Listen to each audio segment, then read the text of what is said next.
I'm not got a bad word to say about the guy. You know, he's always just take us out for. He had a Nando's black card. Did he? Yeah. So every time we just go Nando's, he just be like, how's he got that? Explain that to me. What's that, free? Yeah, a black card, yeah, it's like free. Yeah, like Ed Sheeran's got one in his. But how the fuck did he get that? Discipline to me is putting off what's comfortable today, delaying that for like a future better self. Yeah. And it's, if you can like get into that mindset of that, this is why I'm doing these hard yards now.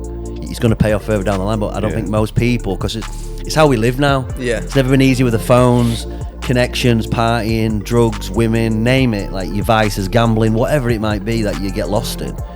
That's comfortable to go do that for a lot of people, whereas doing what you know, especially what you're doing with Fight Game. Yeah.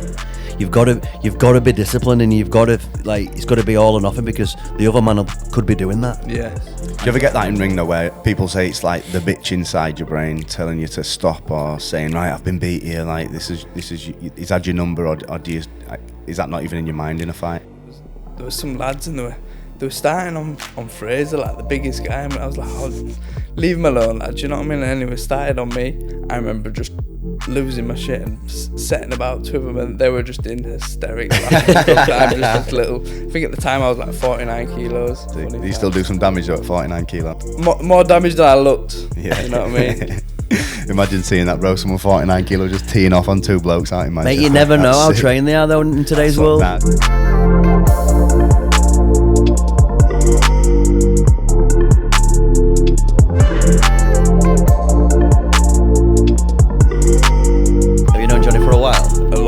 So when I started boxing, Johnny was one of the senior boxers at Bermontoffs. Oh dear. I was like 11-year-old. Went on a few trips to like Ireland and Dublin and stuff, and he was like a lot older, you know what I mean? But good lad. He can fight as well, mate. He's been fighting all his life, you know what I mean? So I think he's tailored perfectly for bare knuckle. Yeah. I think he could do really, really well and earn some good dough out of it, you know what I mean? Yeah. Because he's a tough man, you know what I mean?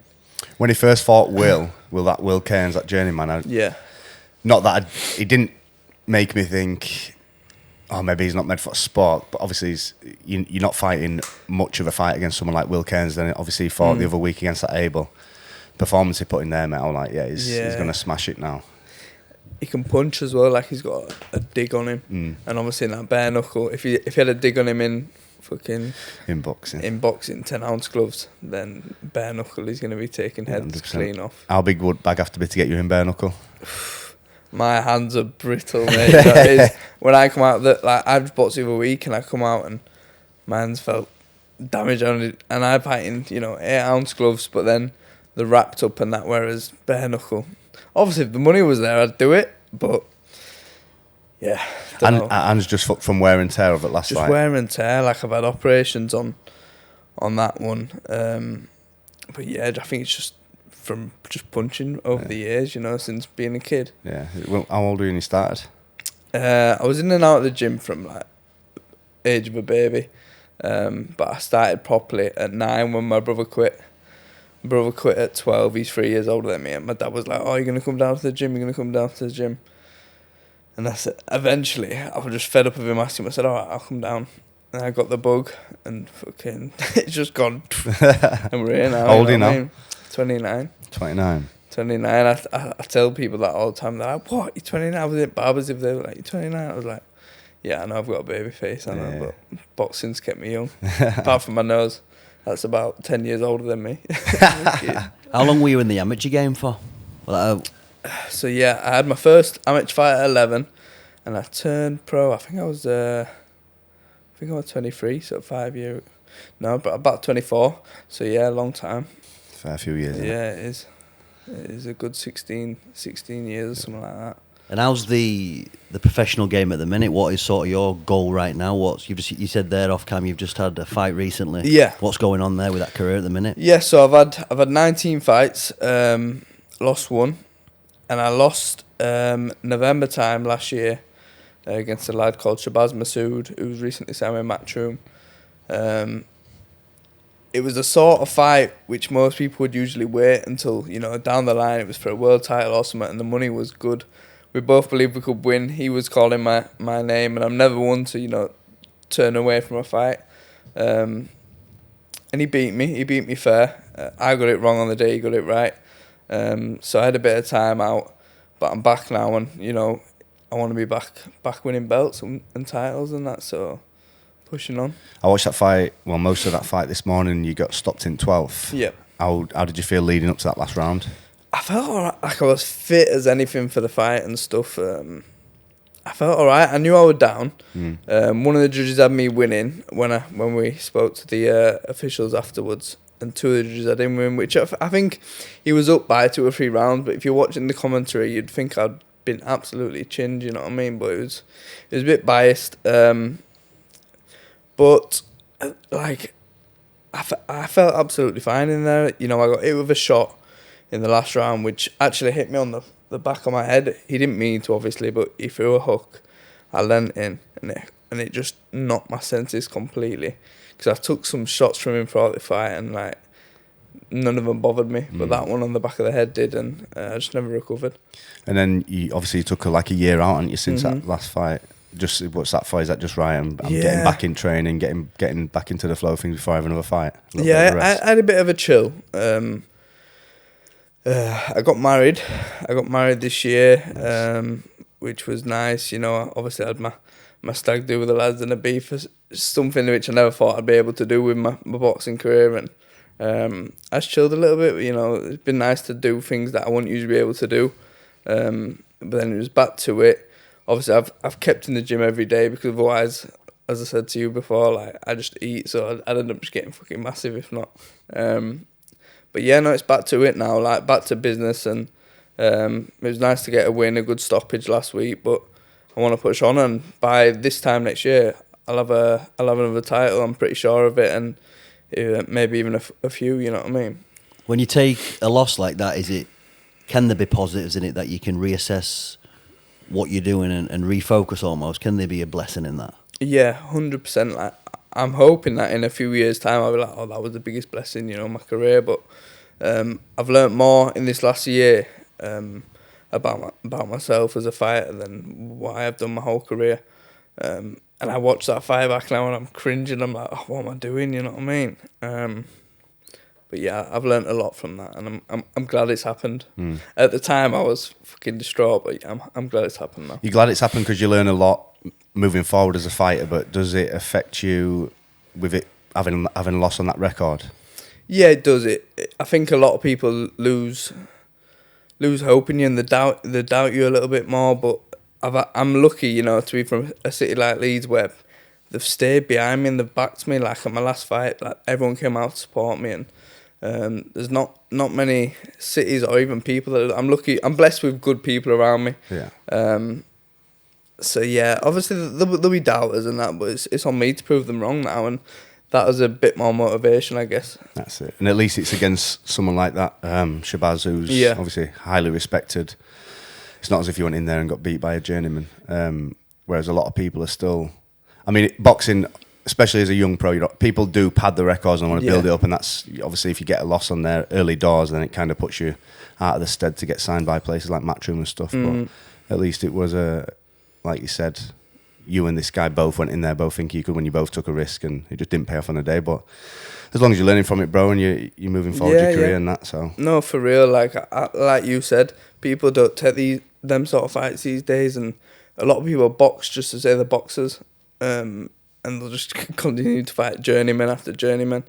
The game's too hard. I didn't get into this game to do it for that, because it's too hard. Like, you sacrifice everything. Yeah. If that was the case, I'd just fuck it off and do something else. But yeah. How were it boxing? Were it the Team GB Juniors you did? So like I boxed for Team GB as a junior and schoolboy and that coming up, but then I went into the actual seniors. So from about the age of 17 through to when I finished with GB, I was a senior. So it was like, it was good, man. Like, I was training with a lot of elite fighters, like a lot of the guys who have gone on to achieve like unbelievable things.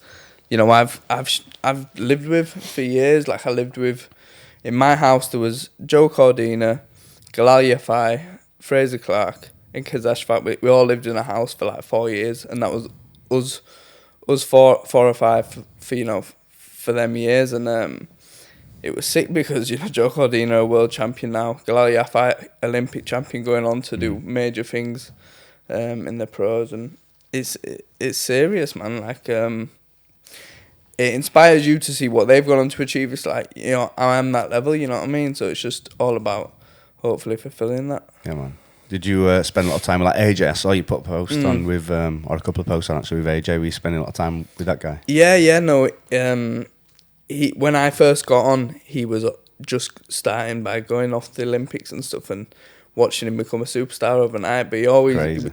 For real, and like he was a genuine guy. A lot of people see him as like this, they see him on telly and they think it's all scripted, but he's a genuine, proper good guy, and I'm not got a bad word to say about the guy. He's always just take us out for he had a Nando's black card. Did he? Yeah. So every time we just go Nando's, he'd just be like, how's he got that? Explain that to me. What's that, free? Yeah. A black card, yeah, it's like free. Yeah, like Ed Sheeran's got one in his. But how the fuck did he get that? Fuck, that was like just a superstar. I used to have fake stamper. Yeah, right, fake stamper. Yeah, no, but literally he had. He'd always saw the boys out. Yeah, that's a good fraternity to be involved with that, innit? To get to see the levels to it. That's good, man. That. Crazy. I watched Fraser Clark fight. Is it Dave Allen? Yes. Yeah, he looked well, didn't he? He looked. Fraser's a very good fighter. Like, he gets slagged off a lot of the time, but I think recently because of the whole Wardley thing and stuff, about boxer and purse bids and that. But he's a serious fighter, and you don't just win Olympic medals for nothing. And I'm looking forward to seeing him, achieve like world honours in the pros. Any crazy stories from being in Team GB? We had a few mad nights out and stuff, yeah. But I went on a night out with Fraser and Kez in Manchester once, and I think there was some lads and they were starting on Fraser, like the biggest guy. I was like, oh, leave him alone, lad. Do you know what I mean? And anyway, started on me. And Fraser and Kez were drunk, and I remember just losing my shit and setting about two of them, and they were just in hysterics. I'm just little. I think at the time I was like 49 kilos, which is no. But yeah, no, we had some good times. Do you still do some damage though at 49 kilo? At 49 kilo, I was more damaged than I looked. Yeah. You know what I mean? Imagine seeing that, bro. Someone 49 kilo just teeing off on two blokes out in Manchester. Mate, you never know how trained they are though in today's world. Nah, especially when you don't exactly look like a like messed up boxer with cauliflower ears or like that as well. So they probably just see I something remember small. Fraser just in the hysterics laughing at it. But yeah, no. You know the highs and lows of boxing. Up like a tune. Yeah. How hard do you find it to stay on the path and to stay disciplined? You've got a family now, you're going to have other commitments. Is that something you struggle with? Have you always been super disciplined with it? I've never really struggled because it's been all I've ever known. I think growing up it was hard in terms of like being at school and stuff, and just the basic things like everyone would go out and meet each other, after school and whatnot. And I'm off to the gym, and it was hard at them points. But getting through that, when everyone else turned 18 and was going out partying and that, I mean, I still looked like 12 years old, so there was no way I was going to go out and enjoy it. So maybe that's a bit of a blessing, but it is hard. But when it becomes all you know and it's all you're used to, and eventually when I started getting paid for it, it was like, it's my job, you know what I mean? Like, when it's your job, you've got to do it. Your dad's brought you in at a young age there when your brothers sort of stopped boxing. Has he been a big catalyst to push you on, keep you on the right path? Has he been a massive big advocate? Yeah, for sure. Like, I want to have achieved nothing in the sport without my dad, He was my biggest inspiration, and hopefully I can set out I can go out and achieve what I wanted to do. But every fight that I have, and he's got a lot of input behind, even the fight that I lost, I remember speaking to my dad and saying he's calling me out, and he was like, I don't know, Jack, he's a good fighter. I could tell he didn't want me to take the fight just yet. He was like, just wait a little bit. He said it'd be worth a lot of money, that fight. And me being head over or heart over head, whatever it is, I was like, nah, I'm going to chill him, you know what I mean? And you know, you live and learn in this sport. You never stop learning in boxing, and I'm blessed to have my dad, you know, guiding my career and helping me achieve everything I've achieved so far. You just said then about your mates going out at 18 and stuff and partying, and obviously you missed out on a bit. You went to Ibiza and made up for it on your stag do and stuff. Your dad, he didn't push you into it at 9, but when your brother quit and he's like, come on, you get into it. When you see your friends going out and having fun and doing all this stuff, do you sometimes look back and not regret, but just wish like, oh, I wish I'd have waited a little bit more and had a bit more fun, or are you glad that you've committed your life to it? I'm glad because I wouldn't have everything that I've got now in life. Everything I've got in life now is because of boxing. Like, without boxing, I don't know what I'd have done. I'm grateful that no one even ever used to just try. No one even said to me, "Oh, you can't do this, you can't do that." It was just my own choice.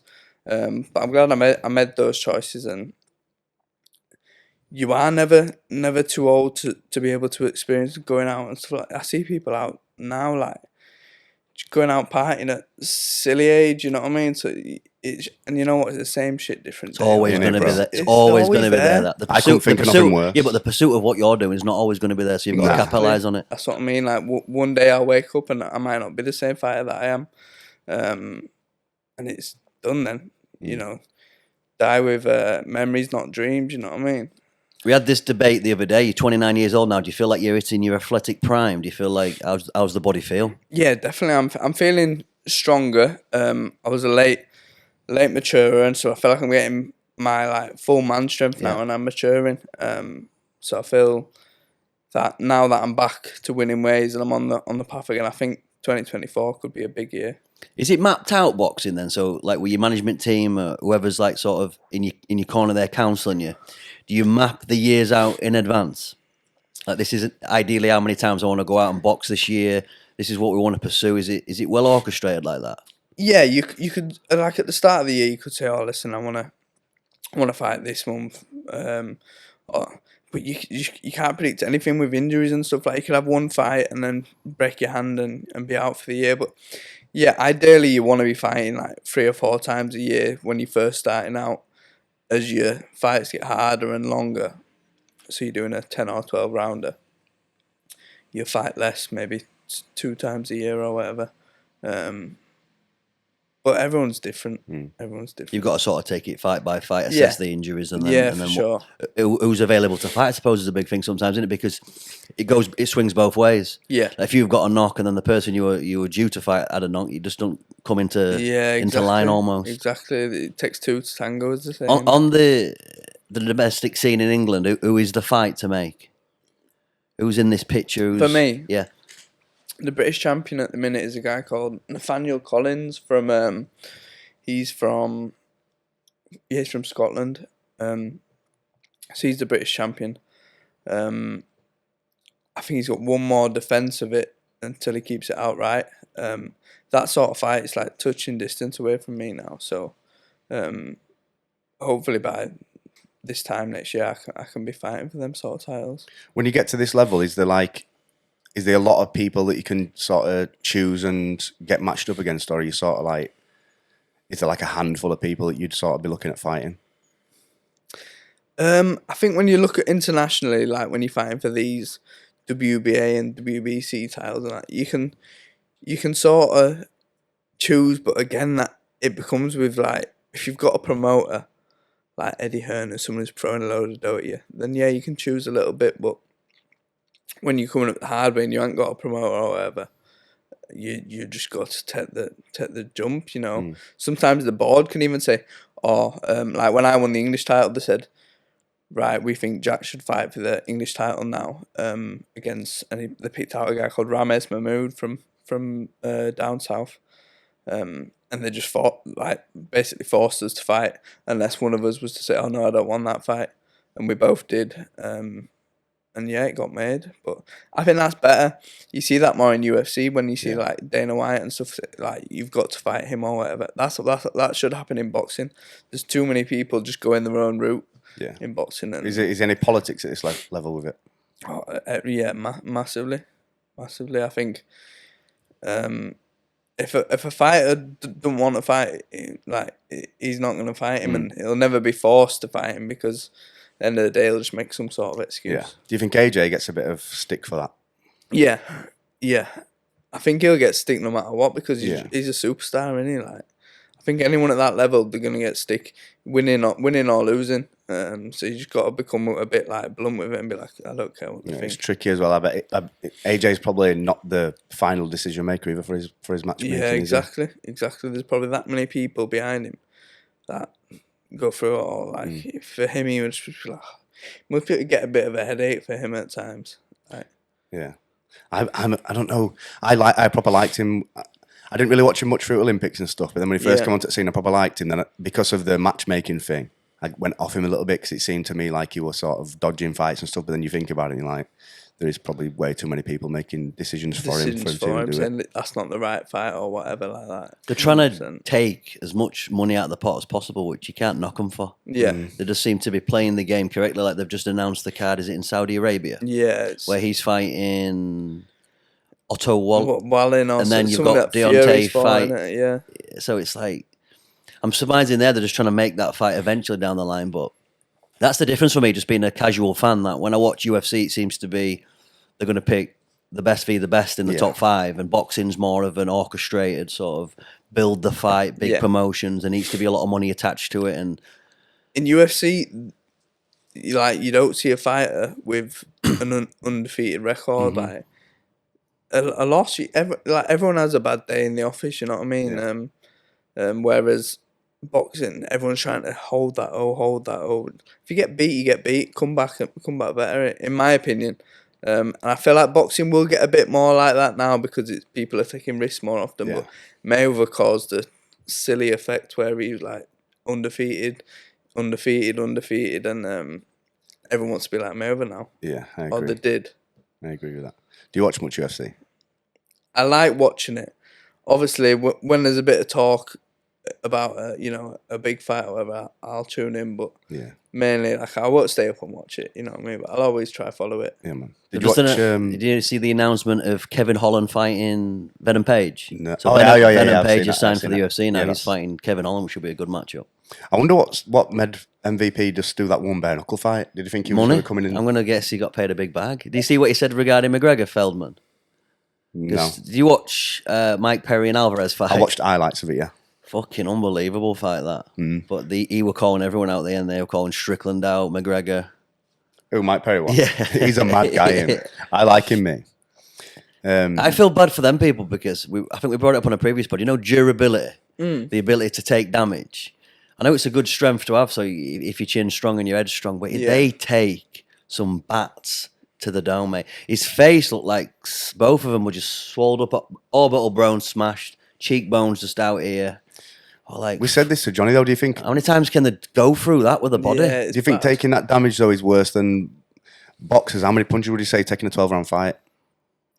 You take a lot, but these guys are getting dints in the... They're taking face trauma out there, but I feel like the brain trauma. I've looked at the science, though, because the service area of a glove will be bigger than the fist. Yeah. I don't know if the impact of the trauma is any different, because looking at it visual, obviously the cut all open and you can see all this damage. You're saying, or I'm guessing that the damage is worse, but with the gloves, I bet it's just concussive sort of. That's what I'm saying. Brain rattling around. Yeah. And do you have to do a lot of testing and that? Do you do like brain scans? And so every year you get a brain scan, and you pay like $1,000 for it. So it's expensive, to be a boxer. If you ain't fighting, and you're paying $1,000 a year for your to keep your pro license, just to keep it, yeah.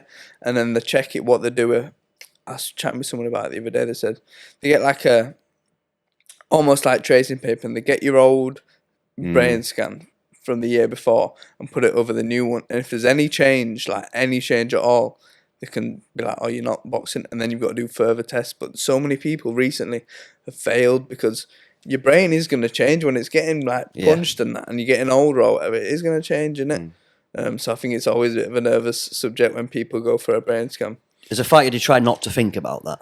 Yeah, you do your best. Yeah. You do your best, but like you have got to a little bit, because obviously if imagine something comes back and then you're like, what do I do now? You've always got to have a little bit of a backup plan or whatever. Have you got a backup plan? Not really. No. Nah. To be fair, you should always have to, but it will be something to do with boxing, whether it's training people or whatever. When you get to this stage, it's not as if you're going to stop boxing and be like, fuck, I ain't even got me fucking sparky. I'm not I think you need to be tunnel vision to achieve what you're going to do. It needs to be a burn the boats mentality. You can't be, if you're thinking of a plan B, you might as well quit. You shouldn't have a plan B. You shouldn't even be thinking about fighting. Yeah, it's such a tough sport to take part in and put yourself through.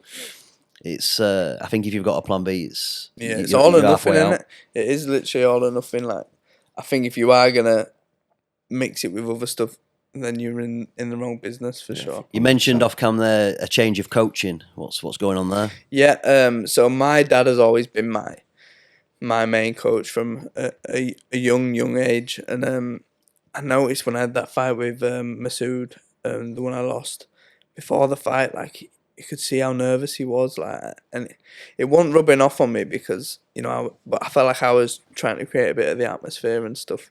And he even said to me after, like, Jack, I was nervous. And he will always be involved and always be one of my trainers, but he's just taken a little bit of a step back. And my head coach is now Keith Walton, who trains the likes of Ishmael Davis, Zaid Hussain, good friends of mine, and I've always worked with him, but I've never had him as a trainer point of view, and now he is, and I felt like I'm learning a lot again, and I feel like he's going to bring me on a lot. I've met Keith, he's sound, isn't he? Yeah, he's a good bloke. He's a tough man. Yeah, he is. He's a tough man, and he's like old head on young shoulders, you know what I mean? One question I've got is, I see you travelling around, and a lot of professional boxers do it. They travel around and spar with all these different people. How, obviously, no sparring footage ever really gets released unless you're trying to put a couple of highlights and stuff on. Yeah. How tough are these spars getting with other guys? Is it competitive? Tough, yeah. Like, people would pay to probably see a lot of them. But it is sparring. At the end of the day, where you are wearing 14, 16-ounce gloves. Yeah. You've got head guards. Some people are good gym fighters, and some people on the night, they're just something clicks and they're much better than what they are in the gym. Dissect that for me. So why is it just the lights? Is it the occasion? Yeah. When you fight, you get a bit nervous and you get the butterflies and that, and you're just sharp because you've got to be sharp. Everyone's watching. Whereas when you're in the gym, it's just like sometimes you won't get nervous, or you probably won't get nervous, and you might be half asleep one day and shit, but yeah, it's a different animal. It's totally different. Are you an advocate of heavy sparring? Is it a must in the sport? I think you need the odd one now and then because it makes you, and you don't want to be shocked when you get into the actual fight. But too much isn't good for you because, as we were talking before, you are getting these brain scans and stuff like that, and it's at the end of the day, you're getting punched in the head and you can get hurt. Yeah, you can get hurt. I've been, mentioned there where you see some of these spars that are equal to the fights, if not better sometimes. I've been round this fraternity now probably a couple of years filming on and off and seeing some of these crazy spars. I've seen some crazy shit where it's just what the fuck is going on? Yeah, I mean? are these getting paid for this? I'm new to it, so it's the first time me sort of seeing this in the flesh. I'm like, what the fuck is going on? Yeah, I've seen some crazy stuff. Some of it gets a bit much. You can even see where even the coach is getting proper involved and whatnot. But just end of the day, you're there to learn. I do believe you do need one or two now and then just to test you and just see what your fighter's got and see what you've got.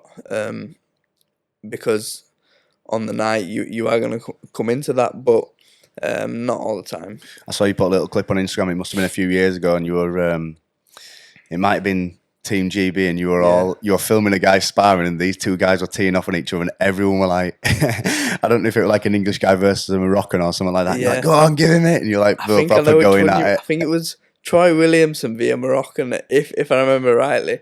But I remember times when other countries would come over and spar in the gym, it would get proper taste then. But it is like a gym fight then.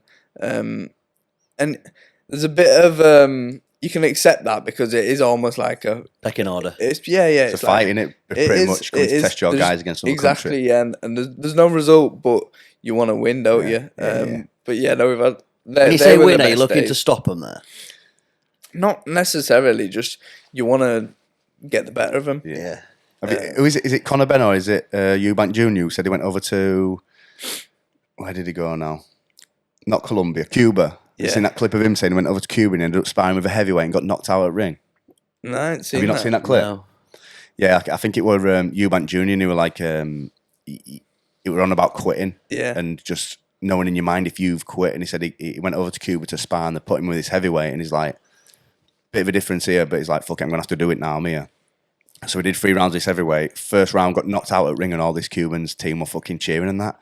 So we were like, I could have really just stood up and been like, nah, I'm not having pissed out here. He's like, 4 stone everything, me fuck you guys. But we're like, nah, I'm gonna finish this. Whether I lose this spar, I'm just gonna say to myself, I've just done 3 rounds with a fucking heavyweight. And for real, it makes you makes you the person, the fighter that you are. You know what I mean? And that when you can come through that sort of stuff in training, on the night, you're fully confident and you think, fuck this, you know, I'm going to win this. Do you ever get that in ring though, where people say it's like the bitch inside your brain telling you to stop or saying, right, I've been beat here, like this is that your number, or do you, is that not even in your mind in a fight? I've always said in a fight, when you're on the way to the ring, if you've got any doubt in your mind, like it's you've already lost, in my opinion. But I'm sure some people have different mindsets and whatnot. But yeah, I've always been fully confident on the way to the ring. But I felt like I'd be like that no matter who I was fighting. Yeah. Are you still a bit old school with your training, or are you? I see you put photos on doing the testing, you know, with the breathing masks. Yeah. Checking like your VO2 max and stuff like that, I'm guessing. Yeah. A lot of that input is from like coaches or people involved, like nutritionists or whatever. But with the science in boxing and the fight game now, like if you can get someone that can help you, then do it. Do you believe in it then? Because we have the little debate, don't we? Like, is there too much science, or do you just, as a boxer, do you get better faster by just doing the sport, or does the science actually help you? Yeah, I know what you mean. Like it is. I do sometimes think that, you know, at the end of the day, it's just boxing. Like you're just fighting, but there is a lot more science behind it now, so you've got to move with the times, as they say. Yeah. Boxing is very different now to what it was 100 years ago. Like, do I think the fighters now would beat the guys 100? I do, because I think I agree. Boxing is like, it's come on levels, hasn't it? Yeah, it's come on levels, like bigger, stronger athletes as well, and it for weight categories. Yeah, for real, and it's like it is like pure chess now. You've got to have the brains as well as the brawn. You know what I mean? Mm-hmm. You mentioned Ishmael Davis there. He seems to be getting quite a bit of a spotlight. How's he faring in his career? He's a very, very good fighter. And for someone who's not fought in the amateurs, he's been in and out of the gym all his life. But, you know, he's a very good fighter. And I think because he's so relaxed and he's just like, you know, that's what makes him so good. Because a lot of people, they get nervous and they shit themselves and they can't perform on the night like they do in the gym or whatever. But he's a confident fighter, very good. He looks way beyond his years in terms of experience. I'm excited for what he's got to come. I remember when he actually called me when he got out of prison, and I've always known him because he's been in and out of the gym, and he was like, "Oh, Jack, I wanna turn pro. Do you think your dad'll sign me?" I said, "Yeah, he'll sign you, but," I said, "you gotta be serious about it. You can't just, you know, play at it because he'll just fuck you off." He goes, no, I'm serious about it, and So he just dedicated his life.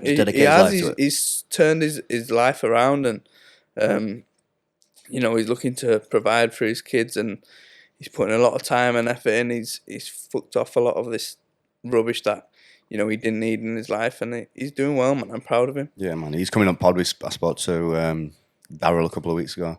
He's going to come. He's got an interesting story on it. He'll probably have some good stories for you. And you know what, his life is madness. Sometimes, like, in fact, not sometimes, all the time, like, when something's gone on, I'm like, your life is just drama. Like, it makes me feel blessed, and I'm like such a chill life. I'm like, your life's mad. Have you got kids yet? Yeah.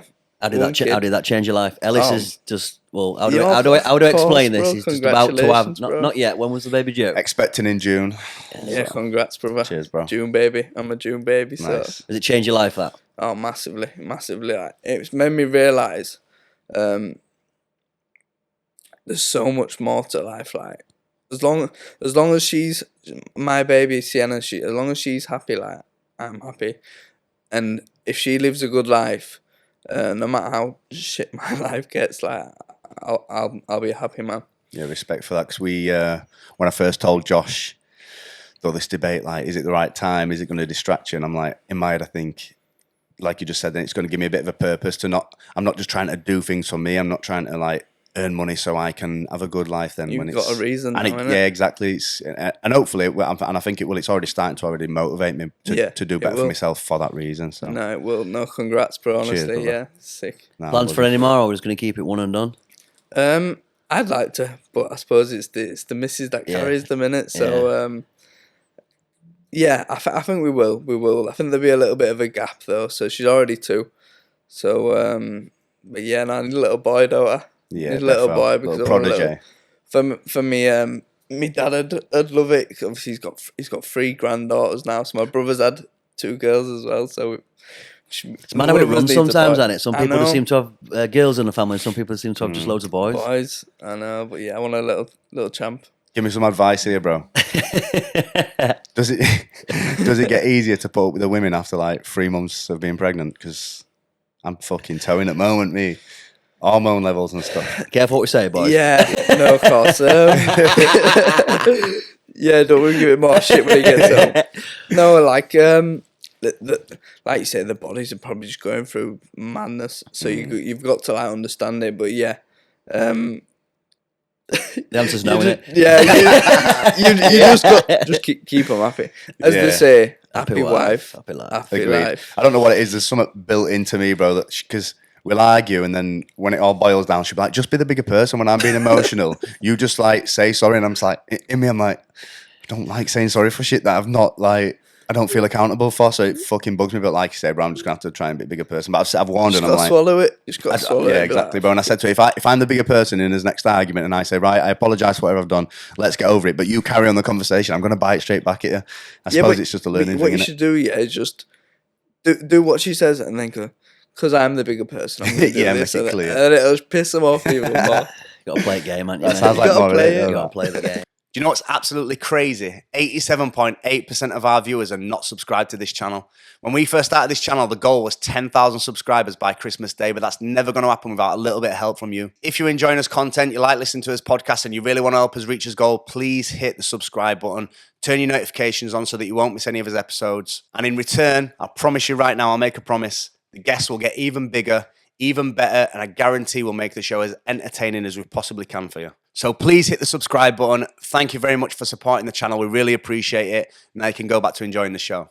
By the way, you know, we talk, what day are we on? I think I'm about 50 days of no smoking weed now. Yeah. I keep saying this on every podcast, like it's some sort of like... I'm trying to hold Josh accountable. Is a recovering error addict? I'm a recovering weed addict, right? But I wasn't even bad at smoking anyway. I just like smoked it every now and then. Yeah. But my mum must have started watching podcasts now.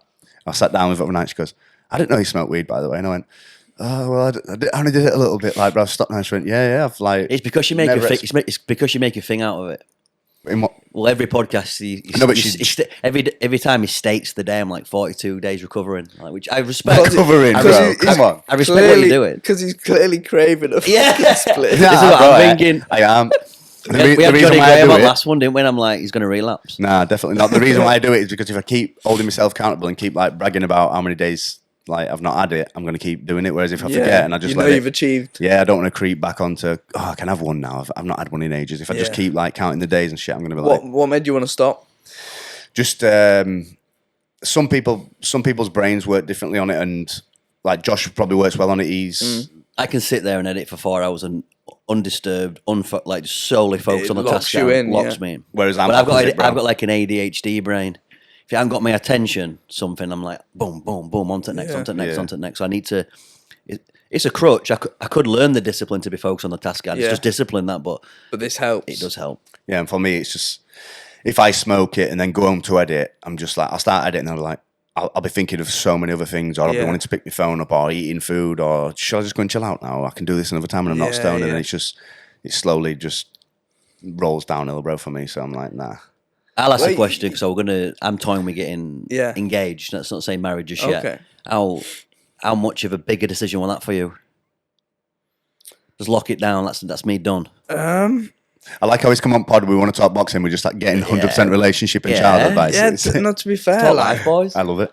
With me boxing, like I've never really had time for like birds and that. And when I stopped boxing on my first night out with the lads, I was like, well, what happened is, amateur boxer, I'd never made it to the Olympics, and because I never made it to the 2016 Olympics, I was like, you know what, I'm going to have a month where I just fucking chill. Started going out with the boys. I went to Fibre Courtyard party one night. And my missus now, Greta, she was there. She was like, loved the party. She'd always be out and stuff. And I knew her, but I didn't really know her. And I saw her out, and I remember saying hi to her. And just, when you just like think she's a bit of me. Anyway, I got over that night, and I was just pestering her then, like, oh, we're gonna go on a date and that, because I've never really like had the time to do that. I took her on a date, and then just went to a few more festivals with her and whatnot, and locked her down quickly. So when you know, you know. When you know, innit? So it was a pretty quick decision, and as soon as you know what girls are like, they say, oh, when are we getting engaged and this and that. So I knew it would have to be done, and if you're gonna do it, you gotta do it properly. So I had to go all out. And went to Dubai. They went to Dubai, proposed to her out there. What was the pressure like on the day of proposal compared to fighting? Shit myself. I remember I set up like a proposal on a beach, and I had to get in touch with someone on social media for no one I knew. Just I searched in like Dubai proposals or whatever. Found this person. I had to meet them to give them money for like half part of the proposal. I was like that. So say I'm at the bar with her. Obviously, there's only two of us. I'd be like, oh, I'm just gonna nip out. I need to go do something. I don't even know how I blagged it, but anyway, I managed to sort this guy some money. Got something to pick us up in a fake taxi to take us to a restaurant. They were taking us to the beach to do this thing. But yeah, I remember shitting myself. I think on the way there in the taxi, I remember saying to her, I've got proper dry mouth. You got dry mouth. Nervous hell. Probably thinks you've been on it, mate. You keep nipping off and now you've got dry mouth. Like white, pale. Honestly. It's a big task at hand that it scares me. Yeah, well, some of that I'm going to have to do. Where do you think you'd do it? Would you? Because you won't like. I've not thought that. I'm taking it one step at a time. I'm going to acquire the ring, and then we'll see where it goes. That's the hardest part, the ring, isn't it? Yeah, I've gone to have a little look with her and sort of picking out obviously biggest dime. You know what they're like with me. It's the one. Well, you're better off just saying because then you know they're going to be happy. I knew what she wanted, and it was just like, get something as close to that as possible, because then you know there's not going to be no problems, and you ain't got to change the ring and this and that. Yeah, until they change their mind, like, and then you've got to go and swap. Yeah. What's next with back to boxing? What's the next? Have you got any fights lined up? So I want to be back out around March time next year. So I'm back in the gym. I'll be ticking over. I think it's realistic that I'll do probably an 8-rounder or something next. If a title opportunity comes up, I'll fight for one. Yeah. But early summer, I want to be definitely fighting for another title, and see what's available after my next fight. If that's not for a title, start pushing on. I'm 19 fights deep now, and hopefully the best days are to come. What is the goal then? So you say the best days are to come. Obviously, you're looking for your next fight. You're kind of living fight by fight now. What is the goal? Obviously, I've never really sat down and spoke to someone at this level with boxing. Like, is it to get signed to a big promotion? Is it to like get under Eddie Hearn's wing? Like, what is the big goal? It would always help massively. I want to win the British title. That's like a goal before the ultimate goal is obviously a world title. But I want to win the British title. So I think that's very possible in the next year, the next 12 months or so. And yeah, if along the way I can get signed by someone like Eddie Earn. Like I remember a few years back we went for a meeting with Frank Warren, and he was like the stuff he said like was like music to my ears. And again, I'm grateful I had my dad next to me. So he came out and I was buzzing. He was like, yeah, maybe we'll just wait a little bit longer. The contract came through, and a lot of what was said in the meeting was completely different to what was in the contract, and it just made me think of it then. And Dad was like, yeah, just wait a bit, you know what I mean? But I'll always trust my dad's opinion because he wants what's best for me. You know, a lot of managers and stuff out there, because they're not your dad, they might just want something else. Yeah, they're thinking of their percentage, not yeah, what's probably. best. And my dad, like, he's always wanted the best for me. And when I think back to things like even that last fight, he knows best. You know, your parents usually know best. You know what I mean? What's your thoughts? We ask all of us boxers and fighters that come on here. What's your thoughts on the newly fucking exploding influencer boxing scene? I think it's proper bad for boxing. But then again, I can't even complain, because if someone was offering me the dough that say they were offering Fury to fight Ngannou or whatever, I'd bite the hand off, because you're gone, alright. You're like, it's madness. But yeah, no, I hate it. I think it's crazy. I think that's probably most people's opinion, because it's kind of selling out proper boxing. Yeah. Most boxers hate it, but you're like, you can see why every fucker does it, because of the money and the clout that people are getting, and how quickly it builds a platform. Yeah. I'm not going to lie, I love like Jake Paul and all them guys. I hate KSI. KSI does my tits in. But I feel like Tommy Do you not Fury find it a bit cringy in that though? Like that? KSI, that's why I hate him, bro. He's a cringy motherfucker. Right? Like when he stands there and he's like, I will defeat Tommy Fury. And that does my nutting. But do you think that's because they're communicating to a younger audience? KSI, yeah. Yeah. It's a younger fan base. Yeah. It's not your boxing purists who are there, who know the pedigree of the boxers, know what they've been through, know what they've done, know the matchups, if they're good or not. These kids are watching just thinking, he's the best. Yeah, that's probably what bro, when we see KSI saying, like, looking at camera and going, I will defeat, we're like, what, shut the fuck up. Yeah, but then when kids see it, like, oh my God, what a God. Like, but then the Jake Paul's approach to it, how he's done it, and like the things he does for his community, and he's not trying to be that guy anymore. He sees that he's fighting that August guy who's a 10-0 pro boxer. He's still decent. To be fair, like, I think he's come a long way. Massively. I watched a bit of his Netflix thing, and like from a kid off Disney, like he smashed life. I don't care what anyone says. 100%. As a person, I think he's a cock, but yeah, like it's fair play to the guy. Like he's fully smashed it. I feel like if you watch some of his new, like podcasts and he's a big fan. I'm a massive advocate, mate. I fucking love him, bro. But that's because I watch all of his stuff, so I see what he's actually like.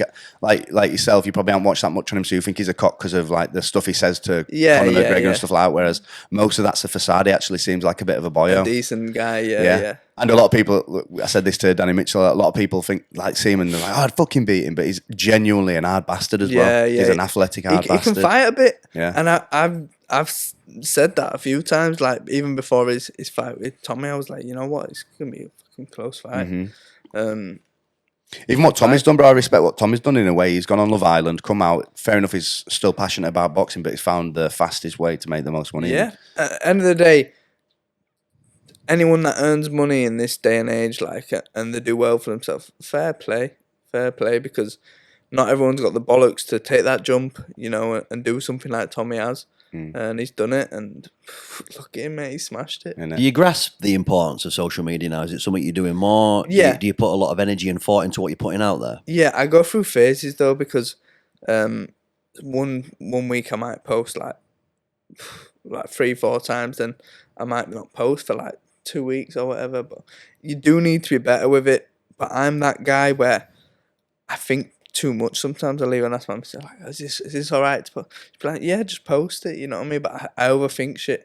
I proper overthink. And I wish I would just be like, not give a damn what people think, and just be like, boom. I say it to a lot of people on the pod, like, for me as a fan, like, you can just document what you're doing, and what you're doing is good enough. Yeah. It don't always have to be well polished or well thought out. It's what you're doing and living is inspirational in itself. So if you could just document and package that and put it out consistently, it does your stock no disservice. Yeah. It's like it's only going to bring eyes to the fighting. Real life stuff is what people want to see now, and they don't want to see all this like properly edited like promo stuff with music playing in the background.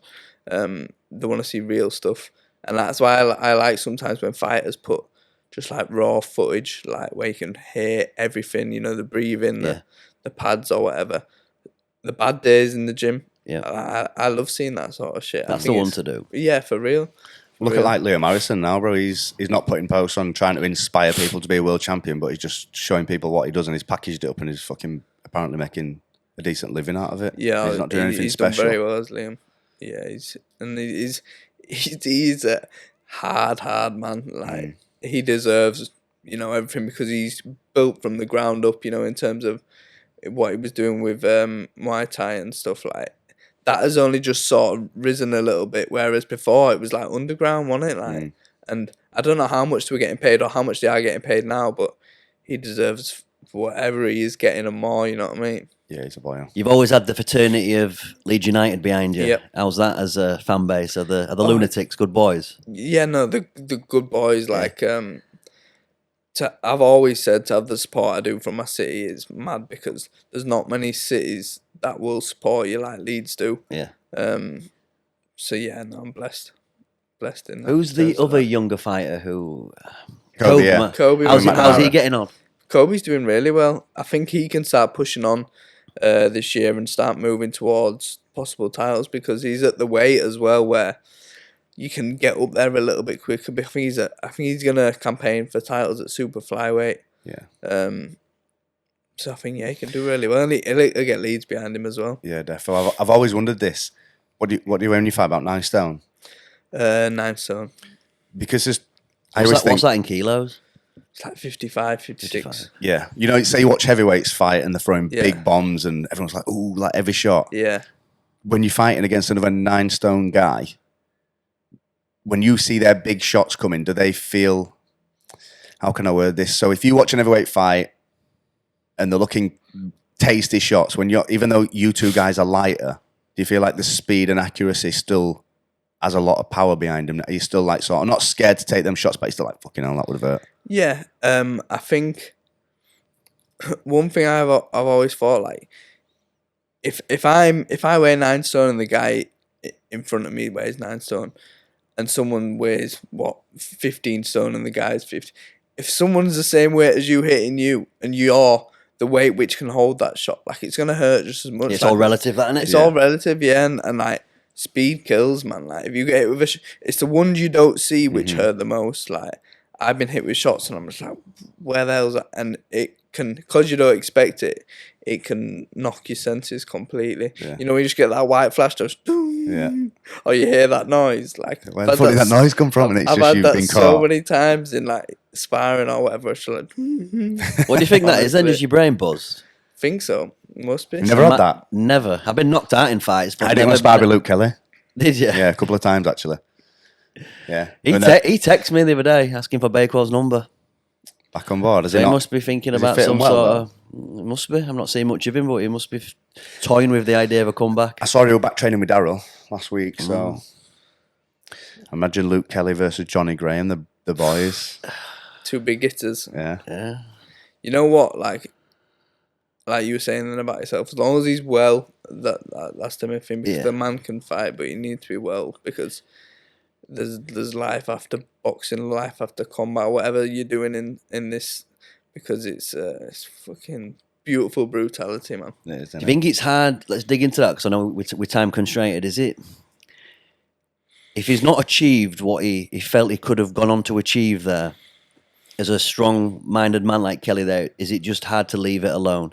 Even if you know that there's potential health consequences to it, is it just you two know more than me as a fighter? Is it just hard to say enough's enough? It must be somebody toying with his head all the time. I'd imagine so. Yeah, I think that's one of, like, I've never fought at a level like professional level fight. I just do it, like you said at the start, thing to like do the sport. I say, oh, yeah, I'm fighting this weekend, or just to fucking have a bit of a tear up with someone and not get arrested for it. Yeah. And even then, like if I I went through a phase probably just after COVID, like, oh, fuck that, I'm just going to focus on business and making money, and I can't be and train and look good, I'm not bothered about that. But then it just soon creeps in again. You'll just have one boxing session just to take a bit of anger out one weekend, and then you just want to fight again. So I can imagine if Luke feels like he's cut himself short of a fighting career and he feels like he's underachieved, he definitely want to get back in and prove it for himself, and probably to prove, it sounds weird saying it, but to prove other people that you can still fight and that you can still achieve stuff. So yeah, I think you'll always grow older and be like, what if, and you'd rather like grow old and be like, oh, at least I gave it everything I fucking could. Whereas if you think back and think, I could have done this, it will eat at you a little bit. Yeah. If that were his passion and that's his pursuit, like, even I relate to business, if I could have done a little bit more there, or I had a little bit more to give then, I can, I've got something to show. Yeah, it's got a bit worse feeling in the world, bro, getting to like 60, 70-year-old and just looking back thinking. I mean, many men will live like that. Many men will live like that. Yeah, no, for real. Just not pursued or not focused on enough. And like, when there's a powerful message in the partying thing, the ability to postpone that for a bigger purpose. Yeah. Like, most people can't get past that now. I want to go out and party this weekend. I want to get with the birds this weekend. I want to fucking do this with the boys this weekend. But that's the difference in it between successful people or unsuccessful. You know what I mean? Like, and that's in anything, not just like sport. Anything in life, like you say, if you've got to do some sort of business, and you choose to stay in and do that rather than go out, everything comes with strong mindset, in my opinion. Anyway, agreed. You know what I mean? Have you seen that graph? And it's like, there's loads of noise at the front, and it's like hard work to make your life easy, and then it's like, it's nice and easy at start, and people are just making their lives easy and partying, being comfortable, and then when you get to like 60 and 70, there's loads of noise because you're struggling. That to me is what discipline is. Someone asked me the question, what is discipline? Because it's easy to be motivated, isn't it? You're going to wake up some days, feel motivated, you want to train, want to do this, that and the other, and you're going to be a good spot.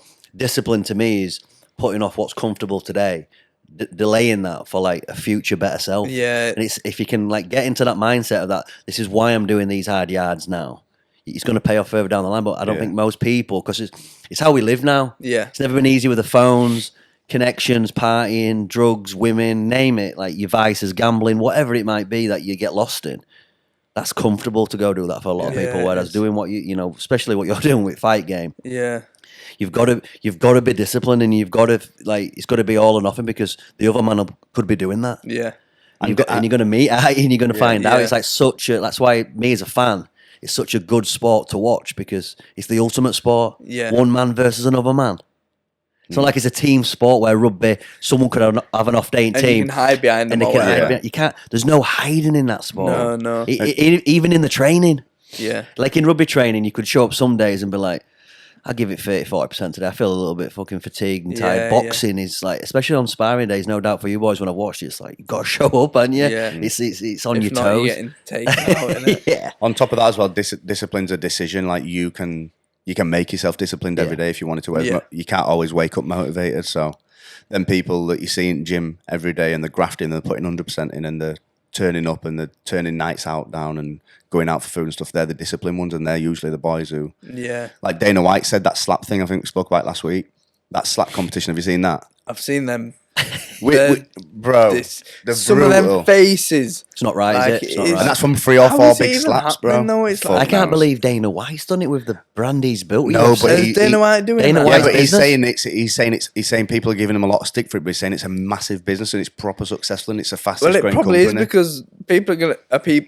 the same people get taken out. People like watching people just get fucking hurt. That's the part where it's one, we're in a brutal world. Like, the world is like proper grim, really, isn't it? Yeah. When you think about it deep, like, the world it's a mad place. Yeah, it's savage. It's getting worse and worse. I was looking yesterday, I had fucking pure paranoia that, see what's happening at Red Sea?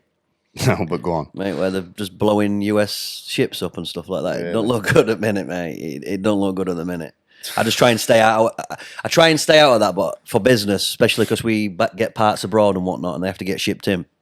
I have to keep somewhat of an eye on it, but it's gonna get tasty there, mate. It's not good, that.